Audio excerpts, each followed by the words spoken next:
हिंदू जेठानी मुस्लिम देवरानी ने किया रसोई का बंटवारा। ये कहानी है निर्मला देवी के घर की, जहां पति श्यामलाल, बेटे रंजीत, संजय और बहू आरती रहा करती थी। आरती बहू, चाय बन गई क्या? जी माँ जी, बन गई, अभी लाई। बहू सास ससुर के लिए चाय लेकर बाहर आती है। माँ जी, बाबूजी, ये लीजिए चाय। बहू ये देख, संजय की शादी के लिए कुछ लड़कियों की तस्वीर आई है, तू देख ले। माँ जी, हमारे देखने से क्या होगा? देवर जी को तो कोई लड़की पसंद नहीं आती, जैसे उन्होंने देवरानी पहले से ढूंढ ली हो। माँ जी, मैं रसोई में जा रही हूँ, रंजीत जी के ऑफिस का टाइम होने वाला है, मुझे उनके लिए रोटियां बनानी है। ये कहकर आरती रोटी बनाने चली जाती है। ऐसे ही समय बीतता जाता है, मगर हर कुछ दिनों पर शादी की बात होती देखकर एक शाम संजय शादी करके घर आ जाता है। उस वक्त आरती आंगन में बने मंदिर में ज्योत बत्ती कर रही होती है। तभी उसकी नजर दरवाजे पर बुर्के में खड़ी जारा पर जाती है और आरती की थाली उसके हाथ से छूटकर गिर जाती है। हे माता रानी, माँ जी, बाबूजी, कहाँ हैं आप? जल्दी आइए। अरे क्या हो गया बहू, क्यों चिल्ला रही हो? आप खुद ही देख लीजिए ससुर जी, देवर जी ने क्या गोल खिलाए हैं। एक मुसलमानिनी को ब्याह करके घर ले आए हैं। राम राम राम राम। अरे बस कीजिए भाभी, तिल का ताड़ बनाना तो कोई आपसे सीखे। माँ, पिताजी, ये जारा है, मैं जारा से बहुत प्यार करता हूँ। और माँ, आप ही तो कहती है ना कि हमें उसी से शादी करनी चाहिए जिसके साथ हम खुश रह सकें। फिर क्या फर्क पड़ता है लड़की मुस्लिम है या हिंदू? संजय की बातें सुनकर निर्मला जारा का गृह प्रवेश कराती है। आजा जारा बहू, इस घर में तेरा स्वागत है। अपनी सास को मुस्लिम देवरानी से अच्छे से पेश आता देखकर आरती गुस्से में कमरे में आकर कहती है, माँ जी, हिंदू होकर एक मुस्लिम को अपनी बहू कैसे मान सकती हैं? जिसे जो मानना है माने, मगर मैं इस मुस्लिम को अपनी देवरानी कभी नहीं मानूंगी। अगली सुबह आरती अपने कमरे में सो रही होती है। तभी उसकी नींद खुल जाती है और वो नाक सिकुड़ कर कहती है, हे भगवान, ये इतनी गंदी बदबू कहाँ से आ रही है? आरती बदबू को भांपती हुई रसोई में आ पहुंचती है, जहां जारा बिरयानी बना रही होती है। ये देखकर आरती गुस्से में जारा का हाथ खींचकर उसे गैस चूल्हे से दूर करती हुई उस पर चिल्ला पड़ती है, दो कौड़ी की मुस्लिम देवरानी, तेरी हिम्मत कैसे हुई मेरी रसोई में ये मांस मच्छी बनाने की? ये मेरी रसोई है, निकल यहाँ से। बस कीजिए बाजी, हमारे ना बोलने को हमारी बुजदिली मत समझिए। और ये बावर्ची खाना उतना ही हमारा है जितना कि आपका। हटिए हमारे रास्ते से और हमें हमारी पहली रसोई की रस्म पूरी करने दीजिए। जारा जिद पर अड़कर खाना बनाने लगती है। तभी आरती उसके हाथों से करछी छलनी छीन लेती है। तभी दोनों में बहसबाजी होने लगती है, जिसे सुनकर दोनों के पति और सास ससुर रसोई घर में आ जाते हैं। अरे ये कैसा शोर शराबा है? अम्मी जान, बाजी हमें खाना नहीं बनाने दे रही। अरे क्यों बड़ी बहू, तू छोटी बहू को खाना क्यों नहीं बनाने दे रही? क्योंकि मैं अपनी रसोई इस मुस्लिम देवरानी से नहीं बांट सकती। माँ जी, पता नहीं ये मरजानी मुसलमानिनी कैसे कैसे हाथों से मिर्च मसालों के डब्बे छू रही है। आप हमारे मजहब को बीच में ना घसीटे तो बेहतर होगा बाजी। अरे बड़ी बहू, ये रसोई जितनी तेरी है उतनी छोटी बहू की, समझी? इसलिए ना तो तू छोटी बहू को इस रसोई में आने से रोक सकती है और ना खाना बनाने से। छोटी बहू, तू खाना बना। अपने ससुराल वालों को मुस्लिम देवरानी का पक्ष लेता देखकर आरती गुस्से से पैर पटकते हुए कमरे में चली जाती है। जिसके बाद जारा बिरयानी और कबाब जैसे स्वादिष्ट खाना बनाकर अपनी ससुराल वालों को परोसती है और सभी जारा के बनाए खाने की खूब तारीफ करते हैं। अम्मी जान, अब्बू जान, खाना कैसा बना है? अरे बहुत दमदार बिरयानी बनाई है तूने जारा बहू, और इस कबाब का तो क्या कहना। ये ले तेरा शगुन। अपने ससुराल वालों को स्वाद ले लेकर खाना खाता देखकर आरती अपनी मुस्लिम देवरानी को नीचा दिखाते हुए कहती है, मुझे तो अपनी आंखों पर यकीन नहीं हो रहा। आप लोग इस मुस्लिम देवरानी का मीट मांस वाला खाना इतने मजे से कैसे खा रहे हैं? अरे हम हिंदुओं के लिए इन हाथों का छुआ पानी पीना भी पाप है। मुझे तो इस मुस्लिम देवरानी को देख कर ही घिन आ रही है। पता नहीं आप सब इससे इतना घुल-मिल कैसे गए। मुझे कल तक अपनी रसोई का बंटवारा चाहिए, वरना मैं घर छोड़कर चली जाऊंगी। आरती को रसोई के बंटवारे की मांग पर एक ही दिन में रसोई के बीचों बीच दीवार खड़ी कर दी जाती है। मगर क्या रसोई के बीच खड़ी दीवार रिश्तों में दरार लाएगी या फिर सुलह? अगले ही दिन से दोनों देवरानी जेठानी अपनी अलग रसोई में खाना बनाने लगती हैं, मगर आरती के खाने से ज्यादा सभी ज़ारा का खाना खाते, जिसे चिढ़कर आरती कहती है, इससे पहले कि मेरी ये मुस्लिम देवरानी मेरे ससुराल वालों को मुझसे पूरी तरह से छीन ले, मुझे अपनी रसोई के खाने में जान डालनी होगी। कल से मुझे जल्दी उठना होगा। आरती अलार्म लगाकर सुबह सुबह नहा धोकर रसोई में आकर नाश्ते में आलू के पराठे बनाती है। बन गए पराठे। अब जल्दी से ये गर्मा गर्म आलू के पराठे सभी को परोस आती हूँ। बस एक बार मेरे ससुराल वाले ये आलू के पराठे खाएंगे तो इसका स्वाद उनके मुंह से नहीं छूटेगा। फिर दिखाती हूँ मेरी मुस्लिम देवरानी उन्हें अपने रसोई का खाना कैसे खिलाती है। आरती आलू के पराठे से भरी हुई प्लेट लाकर डाइनिंग टेबल पर आती है, जहाँ सभी ज़ारा का बनाया शामी कबाब और दही बड़ा खा रहे होते हैं। अरे बाजी बैठिए ना, देखिए आज हमने सारा खाना शाकाहारी बनाया है, खाइए ना। आरती आओ ना, देखो तुम्हारी देवरानी ने क्या दमदार खाना बनाया है। हाँ बड़ी बहू, एक बार ये खाना खा कर देख, तू सारे गिले शिकवे भूल जाएगी। नहीं माँ जी, ये खाना तो देखने में इतना कच्चा पक्का लग रहा है। इतना मसालेदार खाना खाकर मुझे बीमार नहीं पड़ना। देखिए मैंने आप सभी के लिए आलू के पराठे बनाए हैं, ये लीजिए खाइए। अरे रहने दे बहू, क्योंकि मेरा पेट तो एकदम भर गया है। सॉरी भाभी, मेरा पेट भी भर गया है। माँ जी आप तो खाइए। अरे नहीं बहू, मैंने खा लिया।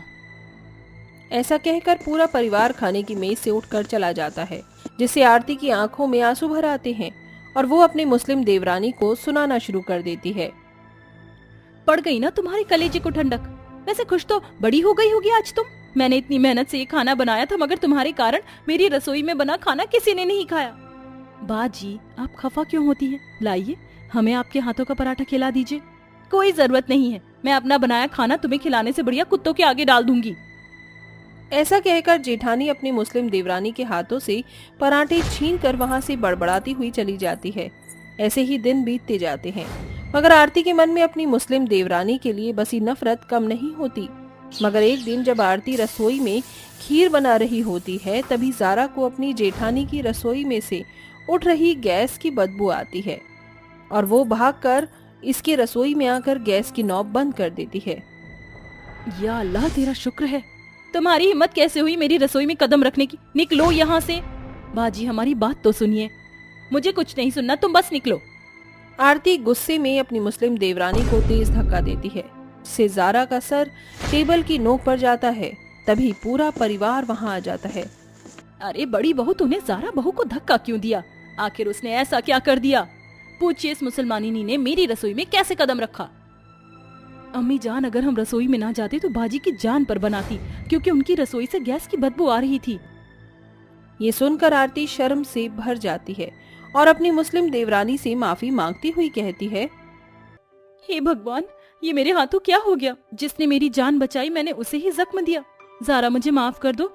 मैं पहले दिन से तुम्हारे साथ फर्क करती रही, मगर तुमने आज मुझे एहसास दिला दिया कि इंसानियत से बड़ा कुछ भी नहीं। जो हुआ उसे भूल जाइए बाजी, हमें आपसे कोई मलाल नहीं। आखिर में रसोई के बीचों बीच खड़ी दीवार टूट जाती है और हिंदू और मुस्लिम बहुएं एक ही रसोई में साथ मिलकर खुशी से खाना बनाती हैं। साहिल सोफिया नाम की एक मुस्लिम लड़की से प्यार करता था और उसकी मां ममता इस रिश्ते से राजी नहीं होती। इसलिए वह उससे निकाह करके घर के चौखट पर ले आता है और अपनी मां को आवाज लगाता है, जिसे देखकर ममता कहती है, हे भगवान साहिल, क्या मैं जो देख रही हूँ और समझ रही हूँ वो सच है? तू एक मुस्लिम लड़की से ब्याह करके मेरे घर में ले आया? हाँ माँ, आपने बिल्कुल ठीक समझा। मैं सोफिया से निकाह कबूल कर उसे यहाँ ले आया। मैं जानता हूँ आपको ये शादी मंजूर नहीं, लेकिन मैं भी सोफिया के बिना नहीं रह सकता। सोफिया, माँ को प्रणाम करो। अस्सलाम वालेकुम अम्मी जान। हे भगवान, हाय मोरी मैया, मेरी तो किस्मत फूटी है। कृष्ण कन्हैया, बहू मिल गई मुस्लिम, मैं इसे अपने सर पर नचा नहीं सकती। ताता थैया। अम्मी जान, हम जानते हैं हम आपको बिल्कुल पसंद नहीं, लेकिन हम आपकी नफरत के काबिल नहीं हैं। एक बार हमें मौका तो दीजिए। क्या मौका दूं? अरे तुझे पूरे जहान में एक मुस्लिम लड़की ही मिली थी ब्याह रचाने के लिए। राजस्थानी, क्रिश्चियन, पंजाबन, अब भोजपुरी कोई भी उठा कर लिया था, पर इस मुस्लिम को क्यों ले आया? अब ये मेरे घर की रसोई को बर्बाद कर देगी। इनके घर में तो वैसे भी मांस मच्छी खाते हैं। हाँ माँ, पर इससे शादी करने का ये मतलब तो नहीं है कि यहाँ भी ऐसा करेगी? मैंने उसे सब समझा दिया है, सोफिया ऐसा कुछ नहीं करेगी। तू बस मुझे समझाता रहियो, मुझे तो अब कुछ कहना ही नहीं है। ये कहकर ममता गुस्से में अपने कमरे में चली जाती है। वहीं वह दोनों भी अपने कमरे में चले जाते हैं।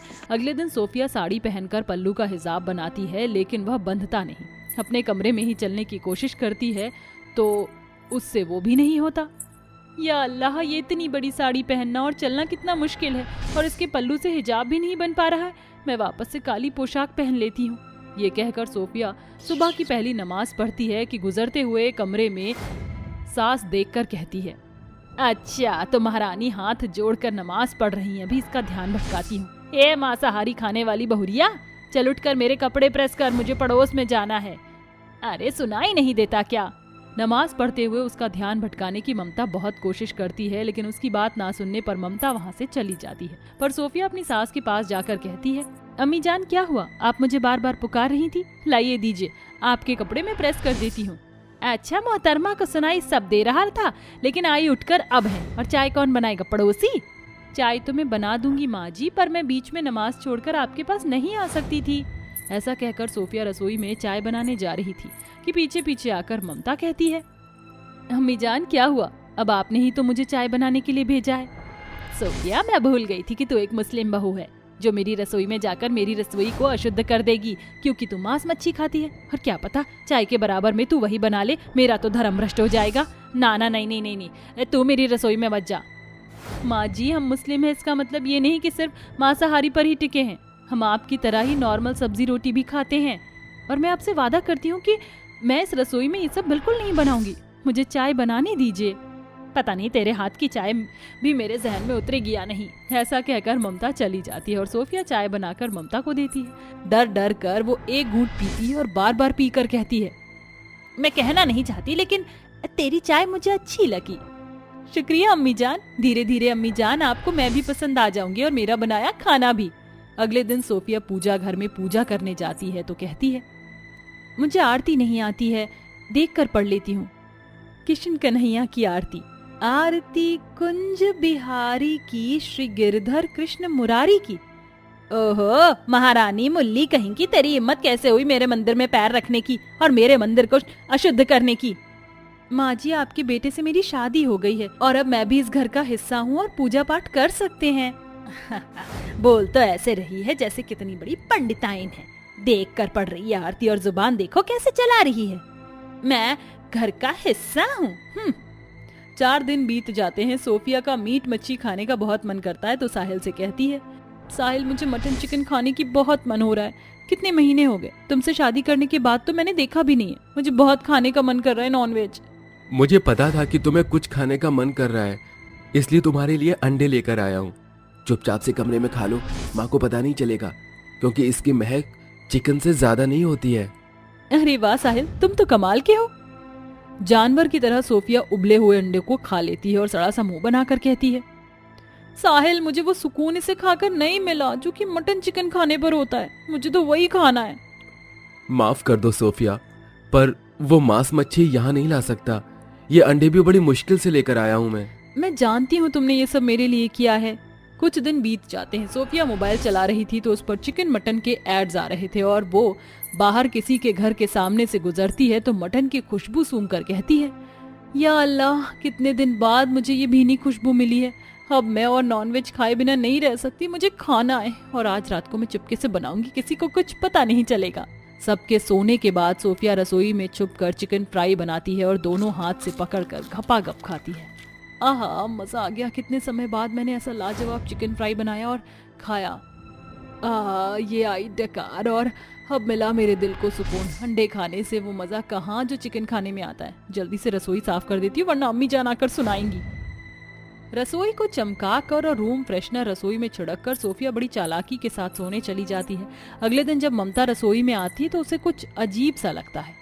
वह चारों ओर घूर घूर कर देखने लगती है और फिर रसोई के कचरे के डिब्बे में उसे हड्डियां मिल जाती हैं, जिसे देखकर वो कहती है, आखिर जो चीज मुझे खटक रही थी वो सही निकली। उस मुस्लिम बहू ने मेरी रसोई को अशुद्ध कर दिया और मांस मच्छी हड्डी बड्डी बना पता नहीं क्या क्या बनाया। अरे मोरी मैया, अरे ओ कॉफी टॉफी सोफी, जरा इधर तो आ। जी अम्मी जान, आपने मुझे याद किया? हाँ, तुझे याद किया तेरा नाम लिया, तुझे याद किया तेरा नाम लिया। याद की बच्ची, मना किया था ना तुझे कि तू मेरा और मेरी रसोई का धर्म भ्रष्ट मत करियो, फिर भी तूने यही किया। बता, पीठ पीछे तुझे रात में ये सब बनाने की क्या चुल्ल हो गई? उस दिन तो मुझे बड़ा बड़ा कह रही थी कि अम्मी जान मैं आपके बिना ये नहीं करूंगी, वो नहीं करूंगी, हम रोटी सब्जी खाते हैं। तो रोटी सब्जी क्यों नहीं खाई तूने? क्यों खाया ये? क्या हुआ माँ, क्यों बेचारी पर सुबह सुबह चिल्ला रही हो? अरे तेरी बेचारी ने मेरी रसोई का अशुद्ध कर दिया तो चिल्लाऊं भी नहीं। वो देख, हड्डियां पड़ी हैं कचरे में और गैस पर भी दाग है। मुझे समझ आ चुका है, इसने मांस मच्छी बनाया है। मुझे माफ कर दीजिए अम्मी जान, मुझसे गुस्ताखी हो गई, लेकिन मैं क्या करूं, मेरा ये करने का बिल्कुल भी मंसूबा नहीं था। पर बिना मांसाहारी खाए मुझे सुकून नहीं मिल रहा था। बहुत महीनों से तलब हो रही थी, इसलिए अपनी बात को काट कर मैंने रात को ये बना लिया। मुझे मुआफी दे दीजिए, मैं आगे से ऐसा फिर कभी नहीं करूंगी। माँ, बेचारी को माफ कर दीजिए ना। आप खुद ही सोचिए, इसकी जीवन शैली, खाना पीना, तौर तरीका सब अलग है, फिर भी यहाँ पर आकर रहने की, बदलने की कोशिश कर रही है। क्या बदलने की कोशिश कर रही है? मुझे तो ये बिल्कुल वैसी लगती है, कोई बदलाव नहीं। ना साड़ी पहनती, ना इसे खाना बनाना आता है, और आरती भी किताब में देख देख कर पढ़ती है। अम्मी जान, मैंने साड़ी पहनने की कोशिश की थी लेकिन पहन ना सकी, और खाना बना लेती हूँ। पता नहीं आपको ऐसा क्यों लगता है। और जहाँ तक आरती की बात है तो 4 दिन देखकर पढ़ने के बाद 5वें दिन आप आरती गाऊंगी ना। माँ, आपकी बहू 2 कदम आगे बढ़ा रही है तो आप भी 2 कदम आगे बढ़ाओ ना, और इसे अपना लो। आखिर अपनी बहू से कब तक रूठ के रहोगी? ठीक है, अपना लिया इसे मैंने, लेकिन इस घर में कभी भी मांसाहारी दोबारा नहीं बनेगा, वरना मैं भूल जाऊंगी कि ये मेरी बहू है। अगर इसे ये सब खाना है तो अपने मायके या तो बाहर से खिला कर ला इसे, लेकिन इस घर में ये सब नहीं होगा। अम्मी जान, मैं फिर कभी ऐसा नहीं करूंगी। इस तरह सास बहू एक दूसरे की बात मान जाती हैं और अगले दिन सास सोफिया को साड़ी पहनाना और अपने तौर तरीके सिखाती है। फिर वह खुशी खुशी रहने लगते हैं।